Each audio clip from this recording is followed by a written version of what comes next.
My name is Jody, a 32-year-old lawyer with a life that, from the outside, seems like a fairy tale. I come from a family that's pretty well off, and I've known Ethan, the guy I'm supposed to marry, since we were kids. Our dads are old buddies who used to joke about us tying the knot one day. I remember one summer evening, during one of our family's joint dinners, our fathers brought up the topic again. I was about 10, and Ethan was 13. Ethan's dad, Mr. Thompson, laughed heartily and said, "Mark my words, Ethan, one day you'll marry Jody here, and our companies will be stronger for it." My dad joined in, chuckling, "Absolutely, John. These two will unite our legacies." I remember blushing furiously. Ethan just rolled his eyes and mumbled, as if I'd ever marry a kid. Back then, I was head over heels for Ethan. But he always saw me as the annoying little girl who followed him around. Despite his attitude, I couldn't help but nurture a small hope that one day, he'd see me differently. Years passed, and we both pursued our own paths. I dived into law, and Ethan became a hotshot financier in his father's company. Our paths rarely crossed, but I always kept tabs on him, my childhood crush never really fading away. During college, our families met less frequently, but the marriage joke continued. At a Thanksgiving dinner when I was 22, Mr. Thompson nudged Ethan and said, "So, Ethan, when are you going to make an honest woman out of Jody?" Ethan, who had had a bit too much to drink, replied loudly, "Fine. If Jody isn't married by 32, and I'm still single, I'll marry her. Happy now?" Everyone laughed, but I felt a strange mix of hope and embarrassment. The thought that Ethan might one day be my husband lingered in my mind like a stubborn perfume. I dated a bit after that, but nothing serious. Part of me always compared every guy to Ethan, and they all fell short. As for Ethan, he was seen with various women over the years, never settling down. I remember the day Ethan proposed like it was yesterday. It was a typical Tuesday evening, and I had just returned from a long day at the law firm. I was exhausted, my mind still buzzing with the day's cases, when I found Ethan waiting for me at my apartment. "Hey, Jody." He greeted me casually, as if it was normal for him to be there. "Ethan? What are you doing here?" I asked, surprised. He shrugged. "Thought I'd drop by. We need to talk." My heart raced. "We need to talk," those words never meant anything good in my experience. "Sure, let's talk. Is everything all right?" I tried to sound calm, but my voice betrayed a hint of nervousness. Ethan took a deep breath. "Look, you know the promise I made years ago? About marrying you if we're both still single at 32. "Yeah," I replied, a lump forming in my throat. I wasn't sure where this was going. "Well, I'm a man of my word. So, here." He pulled out a small box from his pocket and opened it to reveal a simple, yet elegant ring. "Will you marry me, Jody?" I was stunned. This wasn't the proposal I had dreamed of, but it was Ethan, and that was all that mattered. "Yes, Ethan, I will," I managed to say, my voice barely above a whisper. He slid the ring onto my finger, and that was it. No hug, no kiss, just a nod from him. "We should tell our parents. They'll be thrilled," he said, already reaching for his phone. I nodded, still processing what had just happened. This was it. I was going to marry Ethan. The next few days were a whirlwind. Our families met for dinner to celebrate the engagement. "Ethan, I can't tell you how happy this makes me," Mr. Thompson said, clapping Ethan on the back. "Yeah, it's great," Ethan replied, his tone flat. My dad raised his glass. "To Jody and Ethan, may this union bring happiness and prosperity to both our families." "To Jody and Ethan," everyone echoed. The dinner was filled with laughter and plans for the future. Everyone was excited, talking about the wedding and how perfect it was for the two families to unite at last. But as I sat there, listening to them, I couldn't help but feel like a bystander in my own life. This was everything I had ever wanted, so why did it feel so hollow? But then, another part of me argued that this was Ethan, the man I had loved all my life. Maybe, with time, he would come to love me. Give it a chance, Jody, I whispered to myself. Maybe this is the start of something wonderful. I closed my eyes, trying to convince myself that everything would be all right. That this marriage, this union of two families, would somehow turn into the love story I had always dreamed of. The civil ceremony was a quiet affair, just our immediate families and a few close friends. Ethan's dad, Mr. Thompson, got teary-eyed as we exchanged vows. Never thought I'd see the day, he said, wiping his eyes. My parents were beaming, and for a moment, I allowed myself to feel a bit of happiness. After the civil ceremony, the real challenge began, planning the grand wedding. We decided on a 2-month timeline, which meant I had my work cut out for me. I dove into the preparations headfirst, hoping it would distract me from my doubts. One evening, I was sitting with a mountain of bridal magazines, trying to pick a theme for the wedding. Ethan walked in, late from work as usual. "Hey," I said, looking up. "What do you think about a vintage theme for the wedding?" Ethan glanced at the magazines and then at me. "Whatever you want, Jody. It's your day." I felt a twinge of disappointment at his indifference. "But it's our day," I protested softly. He sighed. "I'm beat, Jody. Just pick whatever you like. I'm sure it'll be great."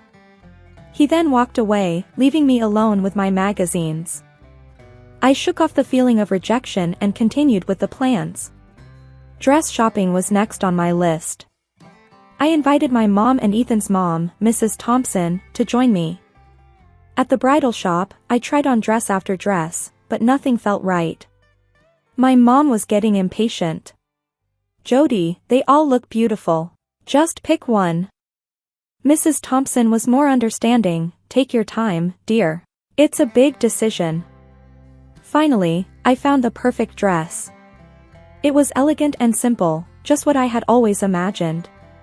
"This is the one," I said, looking at myself in the mirror. Both moms agreed, and we celebrated with a small lunch. Mrs. Thompson brought up the topic of Ethan. "He's always been a bit reserved. Don't take it to heart, dear." I nodded, but her words didn't provide much comfort. The weeks flew by, and the wedding day was fast approaching. I was in the midst of choosing cakes and finalizing the guest list when I realized I hadn't seen much of Ethan. He was always at work or too tired to discuss anything when he was home. As the wedding day neared, I felt more like a wedding planner than a bride. My excitement was replaced by a sense of loneliness and a growing realization that maybe this marriage was more about convenience than love. But I pushed those thoughts aside. I had to focus on the wedding. Maybe, after the wedding, things would change. Maybe Ethan would be different. The day my world came crashing down started like any other. I was at work, buried under a mountain of case files, when a sudden wave of nausea hit me. I hadn't been feeling well all morning, so I decided to head home early. I pulled up to our house, noticing Ethan's car in the driveway. That was odd, he was never home this early. Quietly, I unlocked the front door, not wanting to startle him. Maybe he was sick too, I thought. As I stepped inside, I heard Ethan's voice coming from the living room. He was on the phone. Curiosity got the better of me, and I tiptoed closer. "No, baby, I can't wait to see you tonight," Ethan said, his voice soft and affectionate. My heart skipped a beat. Who was he talking to? I pressed myself against the wall, listening intently. "Yeah, marrying Jody is a pain, but it's worth it. Once I get control of the companies, we'll be set.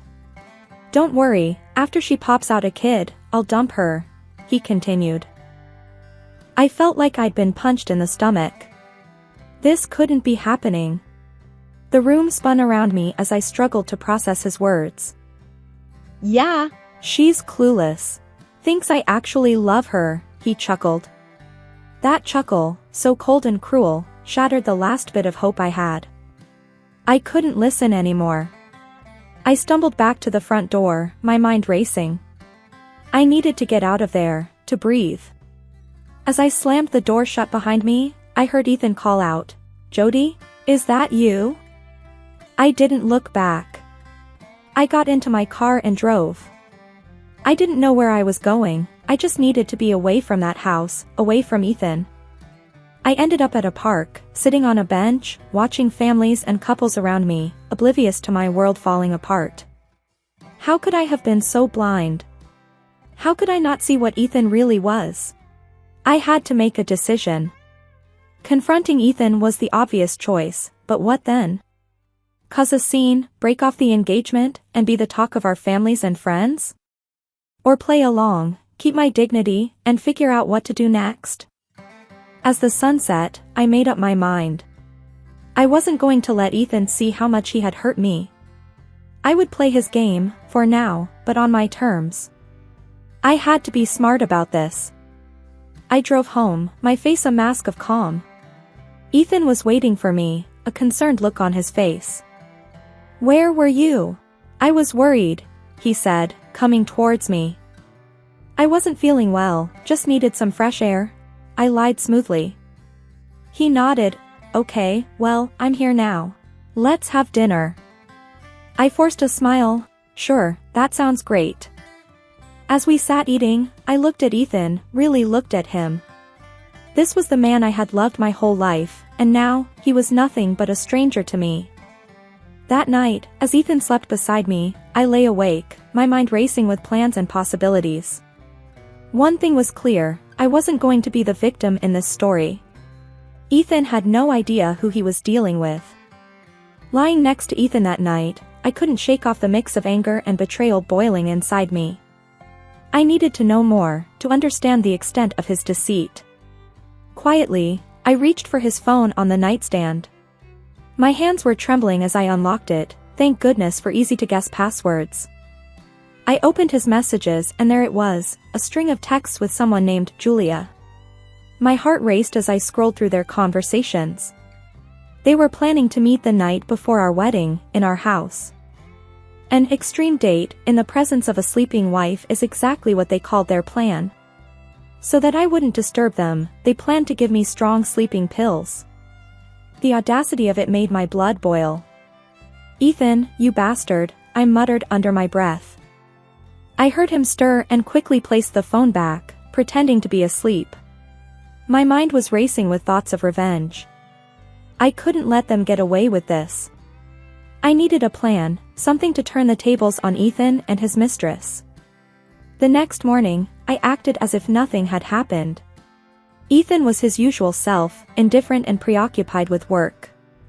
I kissed him, goodbye, and watched him leave for the office.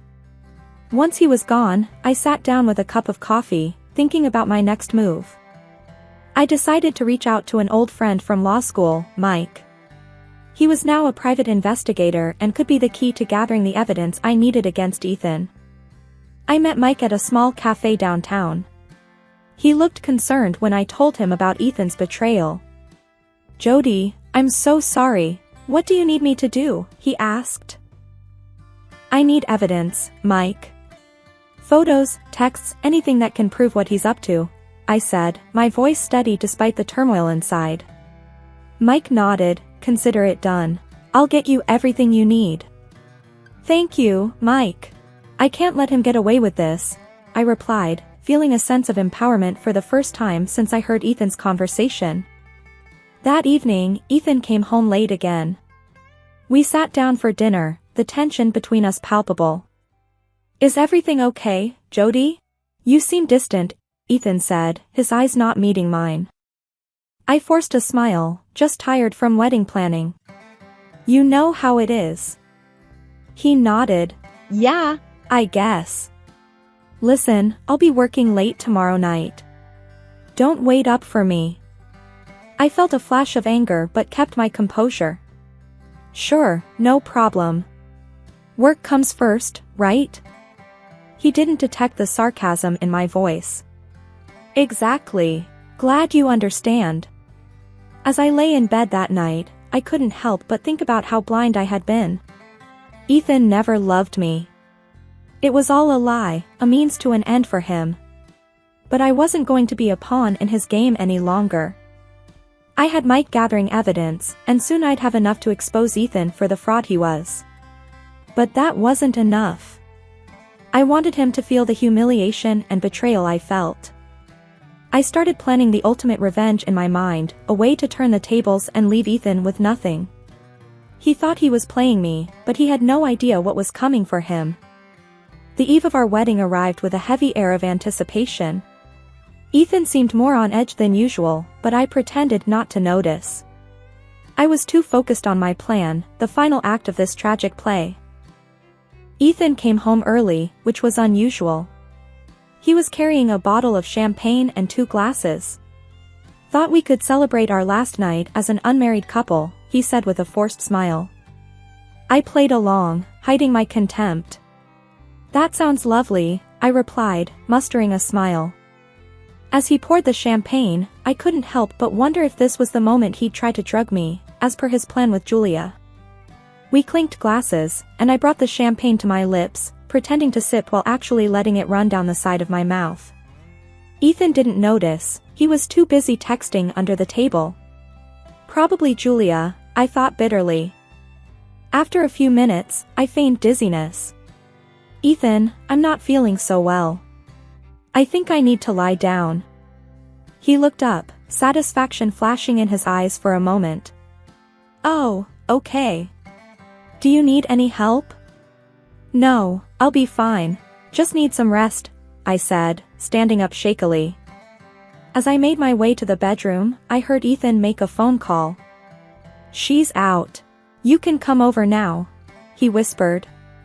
My heart raced. This was it. My plan was about to unfold. Once in the bedroom, I quietly locked the door and slipped under the covers, pretending to be asleep.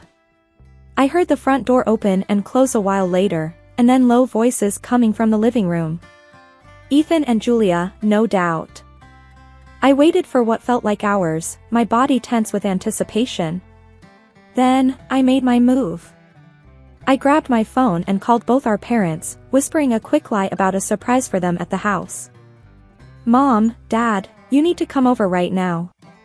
I have a surprise for Ethan and I want you to be part of it," I said, my voice trembling with feigned excitement. "Really, honey? At this hour?" "Okay, we'll be right there," my mom replied, confused but intrigued. I made the same call to Ethan's parents, ensuring that everyone would arrive at the same time. Then, I sat in the dark, waiting for the moment of truth. The sound of the doorbell broke the silence of the night. I heard footsteps and then voices of confusion and anger. I slipped out of bed and made my way to the living room. The scene before me was one of chaos. Ethan and Julia, caught in a compromising position, our parents standing in the doorway, shocked and appalled. "What the hell is this, Ethan?" Mr. Thompson roared, his face red with anger. Ethan was speechless, his eyes wide with shock. Julia was scrambling to cover herself, looking around frantically.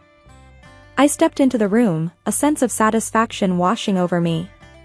"Surprise," I said, my voice cold. The confrontation was intense. Accusations flew, tears were shed, and the truth came out in the ugliest way. Ethan tried to explain, but his words fell on deaf ears. As the reality of the situation sank in, I felt a strange sense of relief. The charade was over. I was free from the lies and deceit. I watched as Ethan's world crumbled around him. He had lost everything in one fell swoop, his family, his reputation, and any future he might have had with me. The aftermath of Ethan's betrayal left the house in a haunting silence. As I sat at the kitchen table, staring blankly at the cold coffee before me, my mind was a battleground of emotions. The dramatic revelation had left me reeling, but also ignited a flame of determination within. I spent the next few days in a flurry of activity. Meetings with my lawyer, going over the evidence Mike, the private detective, had gathered. The photos of Ethan with Julia, their intimate texts, and the damning correspondence where they planned to drug me with a powerful sleeping pill, it was all there. Ethan attempted to reach out several times, but I ignored his calls and messages. There was nothing left to say to him. On the day of the court hearing, I donned my sharpest suit, a symbol of the new, unyielding woman I had become. Walking into the courtroom, I saw Ethan, a shell of the confident man he once was. The hearing was intense. My lawyer presented the evidence with clinical precision. Ethan's lawyer tried to defend, but the proof was irrefutable. After the hearing, Ethan approached me, a look of desperation in his eyes. "Jody, please, can we talk?" he implored. I faced him, the man who had shattered my trust. "What's left to say, Ethan?" My voice was calm but laced with disdain. I'm sorry, Jody. I never thought it would go this far," he stammered. "Sorry isn't good enough." "You made your choices, Ethan," I replied, turning my back on him. Over the following months, the legal battle raged on, but my resolve never wavered.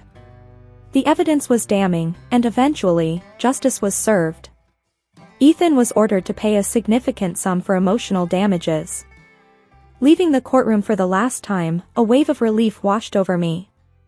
I had stood up to Ethan and emerged victorious. That chapter of my life was closed. I was ready to move forward, stronger and more resilient. Ethan was now a part of my past, a difficult chapter, but one that had taught me the strength I possessed.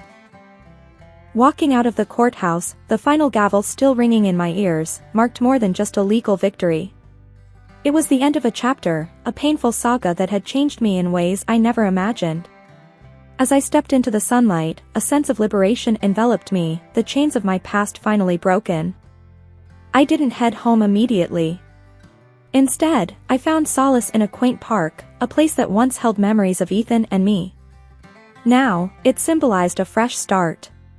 Sitting on an old bench, basking in the warmth of the sun, I pondered over the recent events. My phone vibrated with a message from my friend Lisa. "You're a rock star, Jody. Ready to celebrate your freedom?" I smiled, replying, "Absolutely. Just need a moment to myself first." "Take your time, girl. We'll party when you're up for it," she responded. As I sat there, lost in thought, I was approached by an elderly woman. "You're Jody, right?" I was in the courtroom.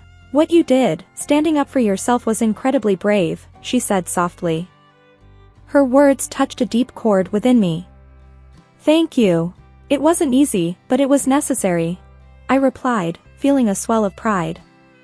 "You've inspired me, dear," she said before walking away, leaving me with a sense of purpose and strength. That evening, a small celebration with close friends marked the beginning of a new era. Laughter and cheers filled the air as we toasted to new beginnings. The next day brought an unexpected turn. While out for a walk, I received a call from Ethan. His voice was desperate, a stark contrast to the confident man I once knew. "Jody, please, I need your help," he pleaded. "What's wrong, Ethan?" I asked, although I had a guess. "My father, after everything that came out, he's considering kicking me out of the company and disinheriting me. You have to talk to him, convince him not to." Ethan's voice cracked with desperation. I felt a surge of satisfaction. Karma had caught up with him. "Ethan, what you're asking? I can't do that. You made your choices, and now you have to live with the consequences," I said calmly. "But Jody, I have nothing left. Please, I'm begging you," he implored. I took a deep breath, feeling a sense of empowerment. "No, Ethan. It's time for you to face the music. Goodbye." I hung up, cutting off any further pleas. Walking back home, I felt a weight lifted off my shoulders. Ethan's downfall was a result of his own actions, and I no longer bore any responsibility for his fate. In the following weeks, I threw myself into work and rekindled old hobbies. Friends and family surrounded me, their support unwavering. Life was moving forward, and so was I. One evening, as I relaxed with a book, a realization dawned on me: I was content. The turmoil of the past had given way to peace, and for the first time in a long time, I felt genuinely happy. The journey had been tumultuous, filled with betrayal and heartache, but it had also taught me resilience and self-worth. I had stood up for myself, sought justice, and emerged stronger.